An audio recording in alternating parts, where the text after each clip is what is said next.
Oi, gente! No Mic Drop de hoje eu vou contar pra vocês a história por trás do clipe de Ecos. A história começa como a maioria das histórias da mitologia grega, né? Que é com Zeus, o rei dos deuses, saindo pra se divertir com as ninfas. Teria tudo bem se ele fosse solteiro, né? Mas é que ele não só é casado, como ele é casado com Hera, que é apenas a deusa do casamento. E se você já leu qualquer mito grego, você sabe onde isso vai dar. Hera descobre, desconfia e resolve ir atrás de Zeus. Só que ele fica sabendo disso, desse plano dela, e ele deixa a ninfa Eco encarregada de enrolar a deusa enquanto ele foge com as outras ninfas. E aí Eco fica lá falando com Hera, tentando distrair ela enquanto eles fogem lá. Só que Hera percebe o que tá acontecendo e ela resolve lidar com isso da melhor forma possível. Porque ela é um anjo de pessoa, gente. Eu adoro ela. E aí ela lança uma maldição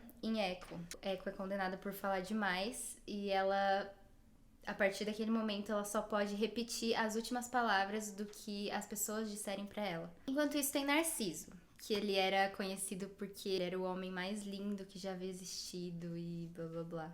E ele nunca deixava ninguém esquecer desse detalhe. Ele desprezava todo mundo que tentasse falar com ele. Num belo dia, Eros, que é a forma grega de Cupido, tava lá dando uma volta, passeando, voando. E, bum, Eco se apaixona por Narciso. Só que ela não consegue falar, né? Sozinha, coitada.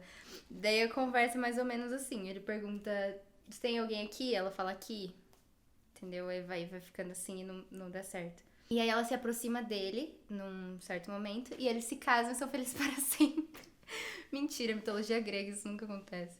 E como ele não gostava de ninguém que não fosse ele desprezou ela. E a deusa Nêmesis viu isso acontecendo. Deusa Nêmesis é a deusa da vingança, da justiça. Ela fez com que Narciso só olhasse para a imagem dele, pro reflexo dele numa lagoa. Ele se apaixonou por ele mesmo, pelo reflexo dele. Era tão intensa essa paixão que ele não conseguia, comer, ele não conseguia sair de lá, ele não conseguia parar de olhar pro próprio reflexo. Ele sorria, o reflexo sorria. Ele se aproximava, o reflexo se aproximava. E aí, quando ele se elogiava, ele ouvia a voz de Eco repetindo o elogio. Então ele achava que era o reflexo respondendo pra ele. Ele se afogou tentando alcançar a própria imagem, tentando tocar o reflexo dele. E aí nasceu a florzinha e tal, blá blá blá, Narciso. E Eco tem muitas histórias, né? Como qualquer lenda. Tem uma versão que diz que ela desapareceu de pesar. E aí sobrou só a voz dela, que ainda responde quem a chama. E também tem outra versão que diz que ela foi morta pelo deus Pan, depois de recusar o amor dele. E ele mandou que espalhassem os pedaços dela pelo mundo. E a deusa Gaia, a deusa da terra, aceitou esses pedaços e guardou a voz dela pra continuar repetindo o que as pessoas dissessem, qualquer som.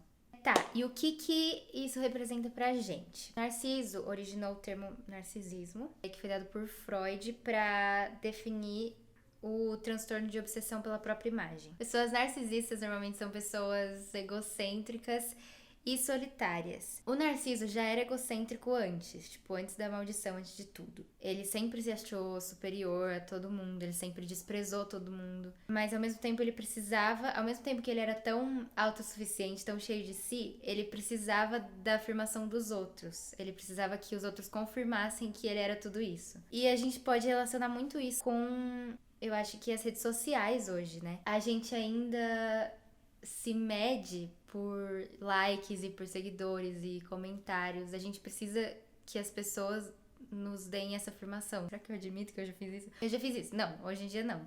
Mas, há um tempo atrás, se, sei lá, não desse um certo número de likes, eu apagava a foto.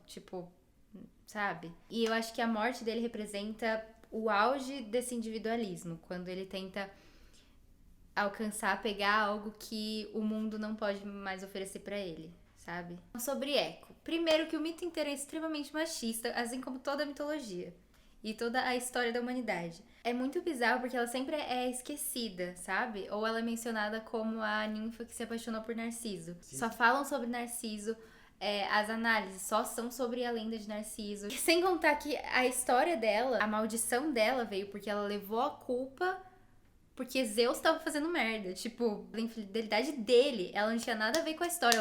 Quem tava no relacionamento é Zeus e Hera.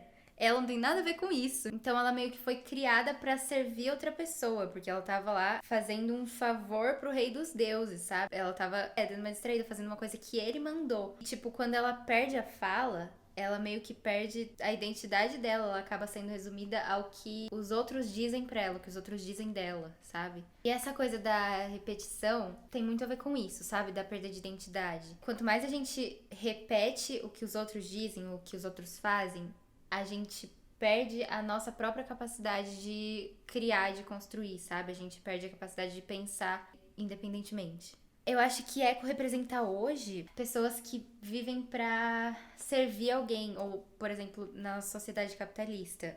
Ela representa, por exemplo, aquela pessoa que trabalha todos os dias fazendo sempre a mesma coisa, silenciada pra servir o sistema, enquanto outras pessoas estão se beneficiando disso, sabe?